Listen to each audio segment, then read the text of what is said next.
Today in Owings Mills as the Ravens gear up for the Week 7 matchup with the Lions. Now, just because Owe has returned to practice, that doesn't necessarily mean he'll play on Sunday. He was listed as a limited participant in Wednesday's practice, and that's progress. His head coach, John Harbaugh, just happy to have him out there taking part in drills again. He'll take a lot of reps, I'm sure, as much as he can, you know, where he's at health-wise. We have a bunch of guys rotating in now, you know. I mean, you got to give Jeremiah Moon a lot of credit, right? He's taking a full workload portion. I'm trying to work that in somehow, but I can't figure out how. It's a nice word you use right there. But no, it's a good group, and it's great to have Adafe back. The Ravens get set for their Week 7 matchup with the Lions, while the Terps get set for Year 2 under Kevin Willard. All of that and more coming up on the late edition of Sports Unlimited.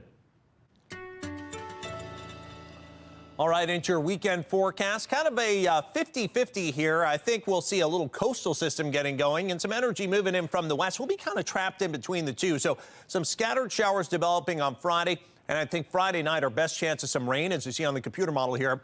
Into Saturday, maybe a spot shower, but the coverage is pretty slim. And then it's a blustery day for the Ravens game on Sunday. So if you're going out apple picking this weekend, Friday afternoon, it looks like maybe some spot showers developing. Spotty showers on Saturday. Shouldn't cancel your plans, but there could be some showers around 63 on Sunday. And again, keep you in those at least light showers around Friday, Saturday. Going to put it yellow for the yard cleanup forecast. Could get those leaves blown around on Sunday. Great looking day, though. Monday. Jonathan, thank you. Coming up on Fox 45 News at 6 o'clock. Mayoral candidate Sheila Dixon gets a major endorsement today. Who it is and Mayor Brandon Scott's response. And the House remains frozen as Congressman Jim Jordan loses a second vote for House Speaker. We'll have a live report from D.C. with the latest.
Fox 45 News continues coverage of the war in Israel. The latest updates and a preview of a rally happening in Maryland tonight.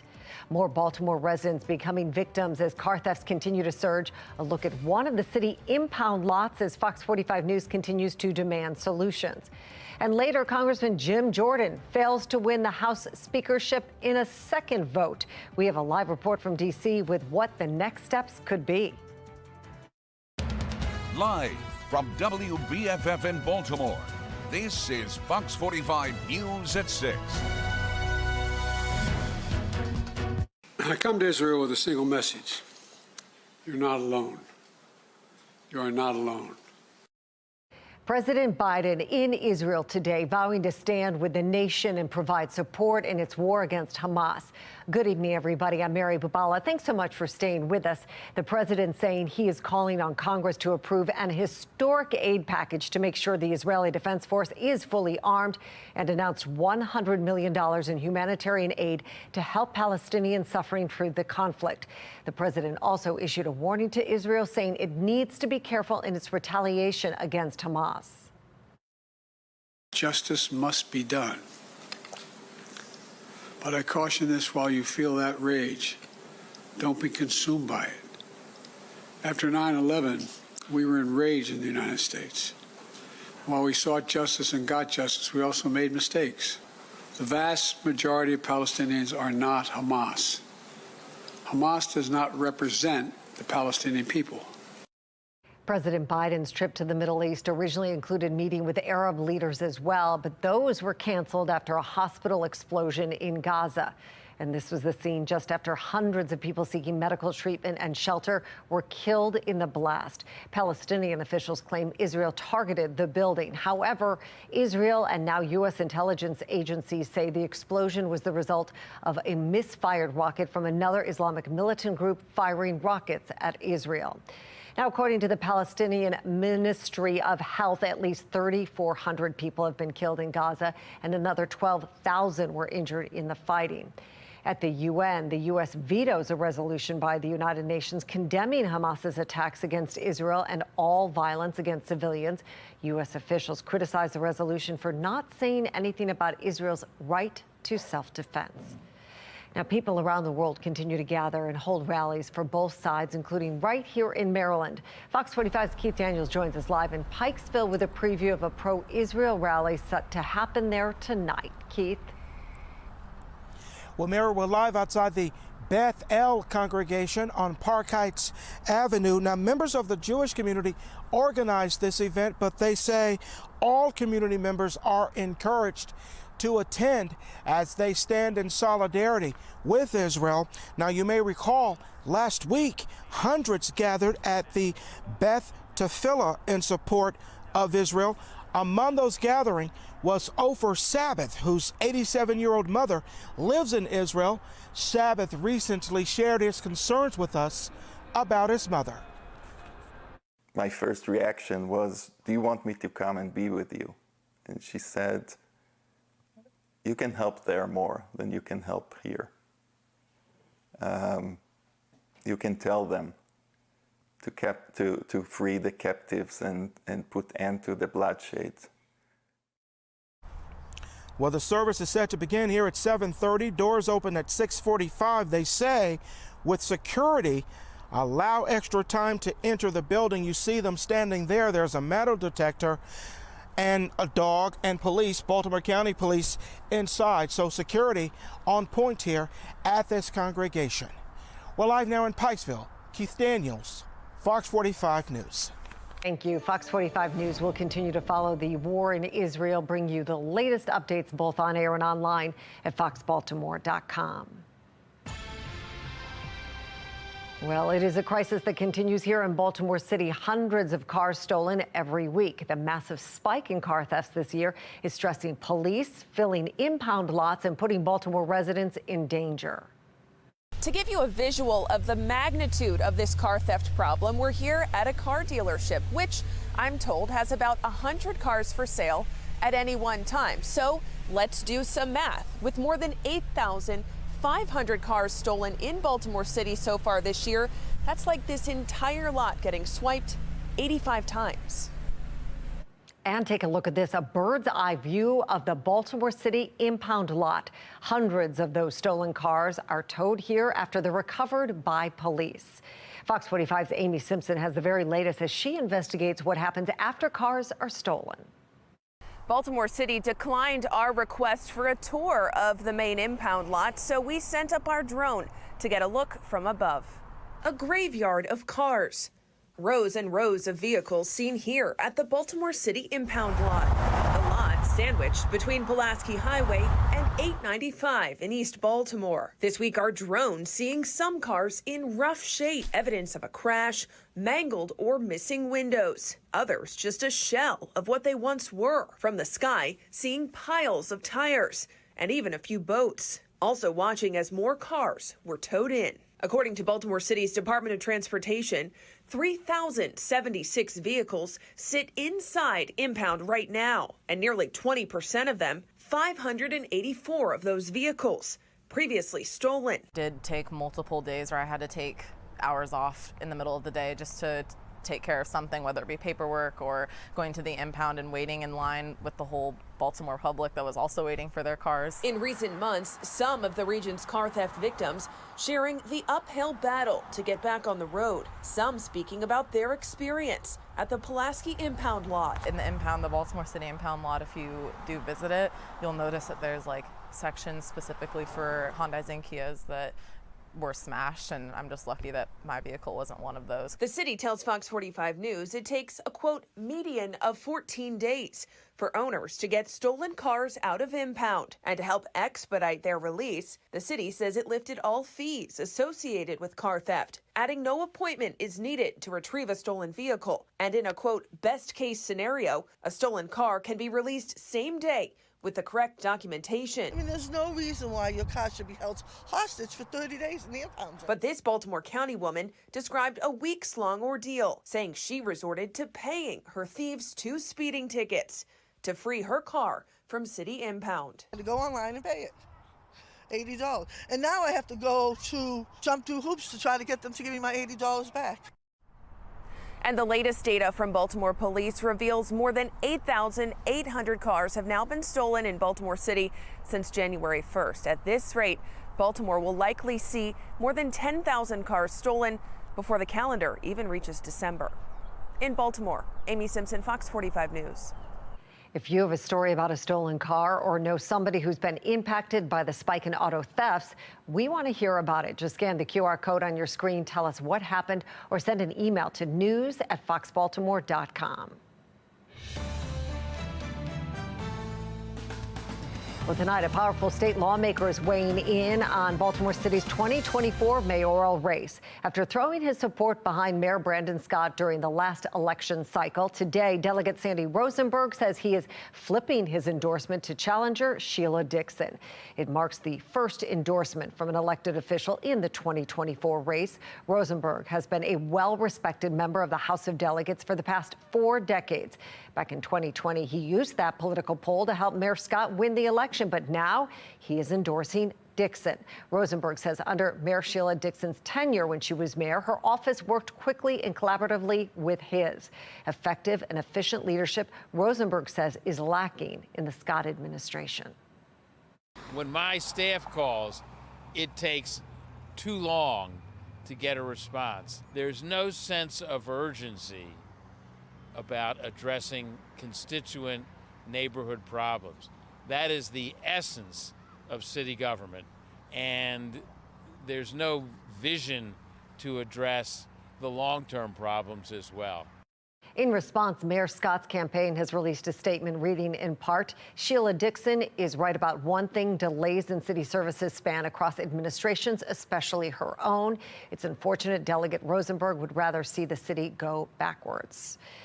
Well, education is another top issue for Baltimore voters. During a crisis in the classroom town hall with political commentator Armstrong Williams, panelists highlighted the importance of parents getting involved in their students' education and demanding change from lawmakers. There's never been accountability. There's never been the political will to achieve accountability. The politics isn't there to get to accountability, and most of all, there hasn't been a movement, a parent movement, from the street to Annapolis or City Hall, quite frankly, that demands more accountability. It's a monopoly town politically, and as a result, there's a lot of talk, and talk is cheap, as we know, but when it comes right down to it, these kids have been deprived of their constitutional rights for generations, and nobody cares enough. You can watch Your Voice, Your Future Crisis in the Classroom Town Hall tonight at 7 on FoxBaltimore.com. You can also find it on our YouTube channel starting at 7. Just search for Fox Baltimore. You can also catch it this Sunday morning at 1:30 in the morning. You got to stay up late to see it right here on Fox 45 and Sunday, October 29th at 6 p.m. on the CW Baltimore. And you can join us on Tuesday night, October 24th, for a town hall focused on public safety and criminal justice. It starts at 7 inside the bilingual Christian Church of Baltimore. Mayoral candidate Sheila Dixon will join a panel of public safety experts to answer your questions about the crime fight in Baltimore. Fox 45 News has reached out to Mayor Brandon Scott, inviting him to participate several times, but he hasn't responded. If you can't attend in person, you can watch it on our website, foxbaltimore.com. Fox 45 News is following breaking national news almost 2 decades after Natalie Holloway vanished in Aruba.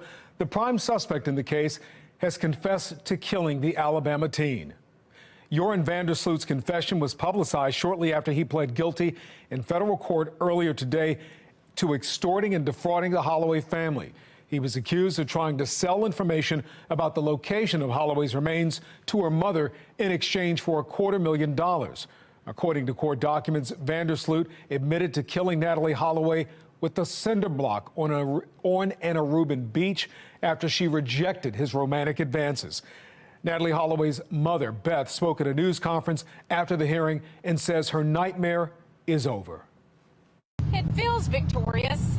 I feel like you finally begin to transition from the victim to the victor, and it begins to make the pain and suffering feel somewhat less intense, because you are here. You are at this point, the pinnacle of the journey, and you've gotten justice and you've gotten the answers you've been so desperately seeking. So it felt victorious. As part of a plea agreement, Vandersloot was sentenced to 20 years in prison. He's currently serving a 28-year prison sentence for another murder, and the 2 sentences will run concurrently. House Republicans are no closer to choosing a speaker than they were 2 weeks ago. I'm Atrell Nashar on Capitol Hill, with a potential Plan B taking shape if they don't pick a winner, and soon. And if you're thinking of taking a walk this evening to enjoy this nice weather, you may need a light jacket. Temperatures falling through the 50s under mostly clear skies, but I'll let you know when rain is in your forecast and if it's going to impact your trip to the pumpkin patch this weekend in my Weather Authority forecast.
The U.S. House of Representatives still does not have a speaker. Ohio Congressman Jim Jordan lost even more support on a second ballot and decided against holding a third ballot Wednesday night. National correspondent Audra Elnashar joins us live from Capitol Hill, has the latest on where Congress goes from here. Good evening, Audra.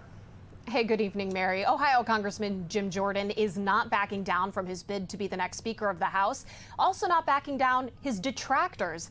And as of last count, there are 22 of them. A speaker has not been elected.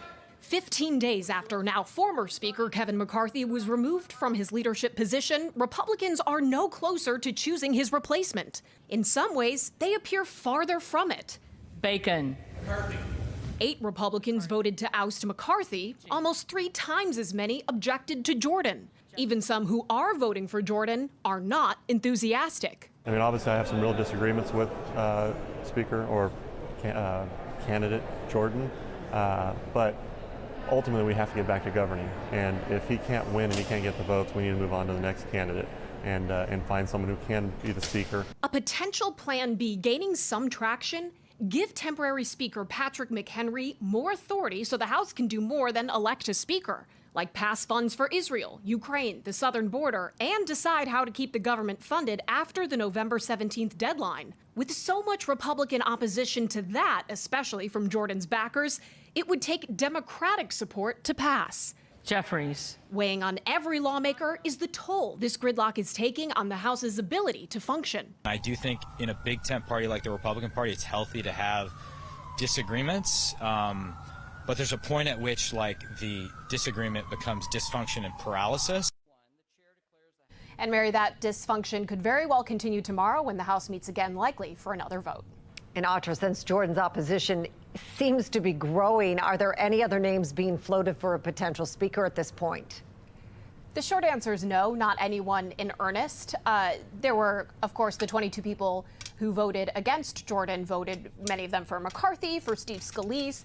There's actually one vote in there for former Speaker John Boehner that garnered a few laughs on the House floor.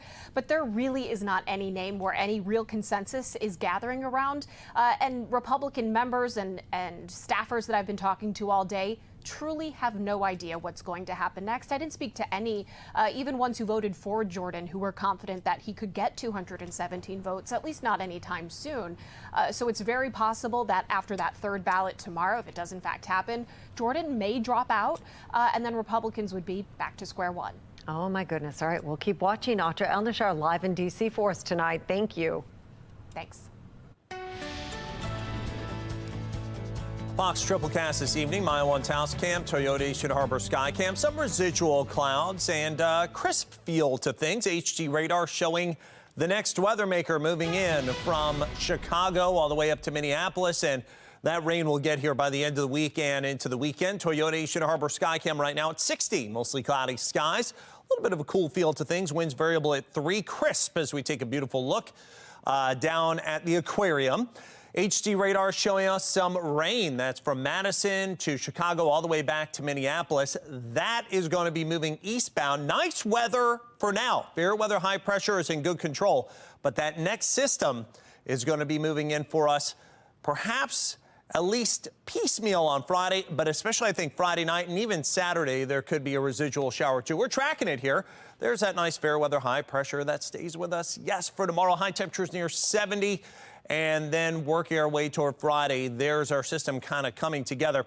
Looks like it's almost in 2 pieces. It never really gels together with more of the rain over the Appalachians and also this whole coastal kind of situation getting going. And we're kind of in the middle. So I don't think it's going to be extremely heavy rain, but there will be the likelihood that you do get some showers here that could mar Friday, especially Friday midday and afternoon plans. And then again, as we head into Friday night, maybe even Saturday. On the tropics, there is a high chance of development now. That's out in the tropical central and now moving into the western Atlantic. Makes an impact, I think, into the Antilles and then shoots north and northeast and away. So this could be Tropical Storm Tammy by later tonight into tomorrow. So that's something to track there, but not for us. Overnight tonight into early tomorrow, temperatures 45 to about 50 degrees. For tomorrow, partial clouds and temperatures up near 70. That looks good. And then tomorrow night into Friday, notice that batch of rain out towards the coast. Another round that's moving in from the west, and we're kind of in between with the at least stray showers through the day on Friday into Friday afternoon and potentially Friday night, maybe even a spot shower Saturday. Mostly clear, 45 tonight, 70 partly cloudy tomorrow. Exclusive 10-day forecast letting you know how long that rain's going to last around here. Coming up in a couple of minutes. Jonathan, thanks. Well, it is time to start stocking up on treats for Halloween. But what about goodies for trick-or-treaters with food allergies? A look at one project that's helping make the holiday safer.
Well, Halloween is right around the corner, and that means it's time to stock up on treats for all your future trick-or-treaters. Those treats can include non-food items, since according to the CDC, almost 6% of kids have a food allergy. Alejandra Puente from our Sinclair sister station in Abilene, Texas, has the story. Just like adults that have food allergies, kids can have it as well. If you see a teal pumpkin outside of someone's home while you're out trick-or-treating, that means that household is giving away non-food items like toys, stickers, and glow sticks. The goal as someone, who has a home and is giving away food is the goal to bring as many people as you can to your door. So this will definitely be a little bit more inclusive and allow you to, get those kids who may otherwise, skip your house. The question now becomes, how are you able to detect those food allergies early on in your child's life? This can be either a range from you get some hives, maybe you're a little bit itchy, all the way to really, really severe allergy reactions such as an anaphylactic reaction where kids can ultimately die. Signs can be seen as early as within your child's first year of life. Sometimes we discover kids who are going to have really, really severe food allergies. That can happen early on within the first year of life. If you see any of the signs when your child eats a certain food, Dr. Gwynn advises you stop feeding the food and talk to your pediatrician or a family doctor. He also gives us some tips for Halloween night. Just be cautious about the different types of candies they're eating, and have a good allergy plan ready.